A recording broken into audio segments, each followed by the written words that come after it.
खुदावंद यीशु मसीह की एक शागिर्द यहूदा इस्करियोती के धोखा के बायस रूमी सिपाही आपको गिरफ्तार करके मुकदमा के लिए सरदार काहिन के दीवान खाना में ले गए। वो आपसे तहकीक करना चाहता था। आपका शागिर्द पतरस आपके पीछे सरदार काहिन के दीवान खाना तक गया। जब सिपाही आपको दीवान खाना के अंदर ले गए तो पतरस बाहर सहन में आग तापने लगा। सरदार काहिन कायफा के घर यहूदी रहनुमा खुदावंद यीशु मसीह को सजाए मौत दिलाने के लिए आपके खिलाफ झूठी गवाहियां ढूंढने लगे। उन्होंने बहुत से झूठे गवाह पेश किए, लेकिन उनके बयानात एक दूसरे से मुताबिकत नहीं रखते थे, इसलिए वो आपको मुजरिम साबित ना कर सके। दौरान मुकदमा खुदावंद यीशु मसीह बिल्कुल खामोश रहे। आखिरकार सरदार काहिन खुदावंद यीशु मसीह से खुद मुखातिब हुआ और कहा, मैं तुझे जिंदा खुदा की कसम देता हूं कि अगर तू खुदा का बेटा मसीह है तो हमसे कह दे। खुदावंद यीशु मसीह ने फरमाया, हाँ मैं हूं, बल्कि मैं तुमसे कहता हूं कि इसके बाद तुम इब्ने आदम को कातरे मुतलक की दाहिनी तरफ बैठा और आसमान के बादलों पर आता देखोगे। इस पर सरदार काहिन ने ये कहकर अपने कपड़े फाड़े कि इसने कुफ्र बोला है। अब हमको गवाहों की कोई हाजत नहीं रही। देखो, तुमने खुद सुना जो इसने कहा कि मैं खुदा का बेटा हूं। तुम्हारी क्या राय है? उन्होंने कहा कि वो कत्ल के लायक है।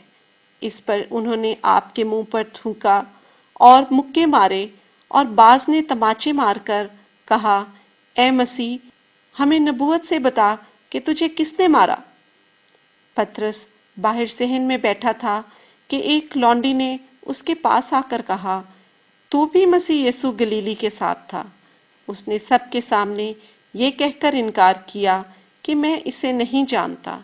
बाद में एक और लौंडी ने भी यही बात कही, लेकिन पतरस ने दोबारा इनकार कर दिया। थोड़ी देर के बाद जो लोग वहां खड़े थे उन्होंने पतरस के पास आकर कहा, बेशक तू भी इनमें से है, क्योंकि तेरी बोली से भी जाहिर होता है। इस पर वो लानत करने और कसम खाने लगा कि मैं इस आदमी को नहीं जानता, और फिल फौर मूर्ख ने बांग दी। खुदावंद यीशु मसीह ने मुड़कर पतरस की तरफ देखा। पतरस को खुदावंद यीशु मसीह की वो बात याद आई जो आपने कही थी कि मूर्ख के बांग देने से पहले तू 3 बार मेरा इनकार करेगा। वो बाहर जाकर जार जार रोया। अगली सुबह यहूदी रहनुमाओं ने आपको सजाए मौत दिलाने का फैसला किया, लेकिन उन्हें खुदावंद यीशु मसीह को सजाए मौत देने का इख्तियार नहीं था। सजाए मौत सिर्फ रूमी हुकूमत ही दे सकती थी। इसलिए वो आपको रूमी गवर्नर पिलातूस के पास ले गए ताकि उसे सजाए मौत दिला सकें। पिलातूस ने पूछा, क्या तू यहूदियों का बादशाह है? खुदावंद यीशु मसीह ने जवाब दिया, तूने खुद कह दिया, लेकिन मेरी बादशाही दुनियावी बादशाही नहीं। अगर ऐसा होता तो मेरे खातिम मेरी खातिर लड़ते, लेकिन मैं जमीन पर खुदा के बारे में सच्चाई बयान करने आया हूं। जो सच्चाई से मोहब्बत रखता है वो मेरी बातों को सुनता है। पिलातूस ने पूछा, सच्चाई क्या है? खुदावंद यीशु मसीह के साथ गुफ्तगू से पिलातूस ने यह नतीजा अखज़ किया कि वो बेकसूर है और उसे छोड़ देने का फैसला किया। पिलातूस ने सरदार काहिनों और दूसरे लोगों से कहा, मैं इस शख्स में कुछ कसूर नहीं पाता। मगर यहूदी रहनुमा और हजूम जोर देकर कहने लगे, इसे मसलूब कर, इसे मसलूब कर। जब पिलातूस ने देखा कि कुछ बन नहीं पड़ता बल्कि उल्टा बलवा होता जाता है, तो यहूदी रहनुमाओं को खुश करने के लिए खुदावंद यीशु मसीह को मसलूब करने सिपाहियों के हवाला किया। उन्होंने मसीह यीशु को कोड़े लगाए, कांटों का ताज बनाकर आपके सर पर रखा और शाही चोगा पहनाकर उसे ठट्ठों में उड़ाने लगे कि ए यहूदियों के बादशाह, आदाब। तब वो खुदावंद यीशु मसीह को मसलूब करने के लिए ले गए। सिपाहियों ने खुदावंद यीशु मसीह को अपनी सलीब खुद उठाने का हुक्म दिया। रोमी सिपाही आपको मसलूब करने के लिए खोपड़ी के मकाम पर लाए। उन्होंने आपके हाथों और पांवों में सलीब पर कील ठोंक कर लटका दिया। जब लोग खुदावंद यीशु मसीह को अजियतें दे रहे थे तो आपने अपनी मुबारक जुबान से उनके लिए दुआ की। आपने फरमाया, ए बाप, इन्हें माफ कर, क्योंकि ये नहीं जानते कि क्या करते हैं। अक्सर जब किसी मुजरिम को मसलूब किया जाता है तो कुत्ता पर उसके जुर्म को लिख दिया जाता है और उसके सर के ऊपर लगा दिया जाता है। पिलातूस ने हुक्म दिया कि खुदावंद यीशु मसीह के कुत्ता पर यहूदियों का बादशाह लिखकर उसके सर के ऊपर लगा दिया जाए। सिपाहियों ने खुदावंद यीशु मसीह के कपड़े बांट लिए और आपका बिन सिला कुर्ता भी ले लिया और उस पर कुरा डाला। ये इसलिए हुआ कि वो नविश्ता जो नबी की मार्फत हजारों साल कबल बाइबल मुकद्दस में लिखा गया था पूरा हो कि उन्होंने मेरे कपड़े बांट लिए और मेरी पोशाक पर कुरा डाला। उसी दिन 2 डाकुओं को भी मसलूब किया गया। खुदावंद यीशु मसीह को इन डाकुओं के दरमियान में मसलूब किया गया।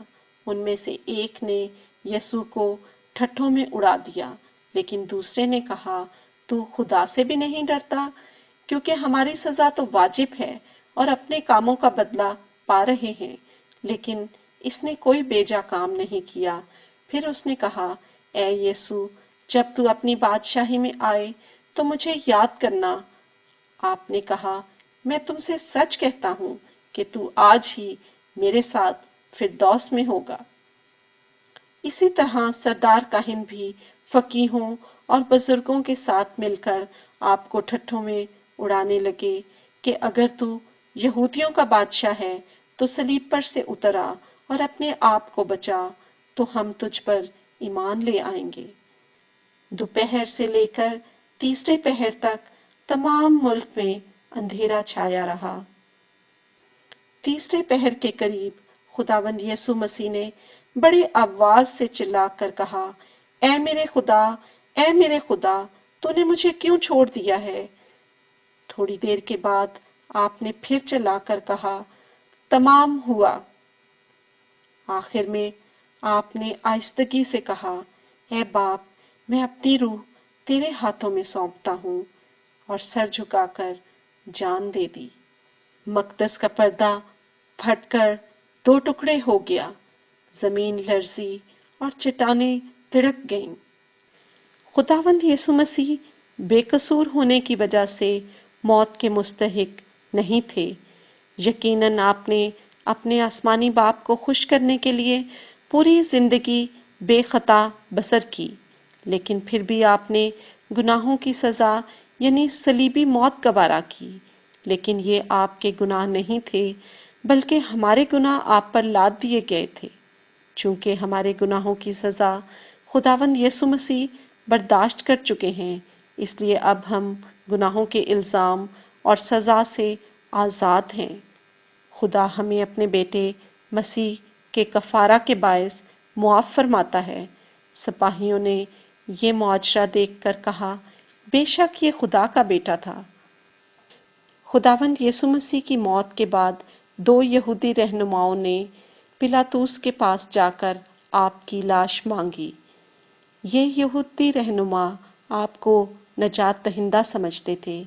मजहबी कानून के मुताबिक आपकी लाश को सूरज ढलने से पहले दफन करना था।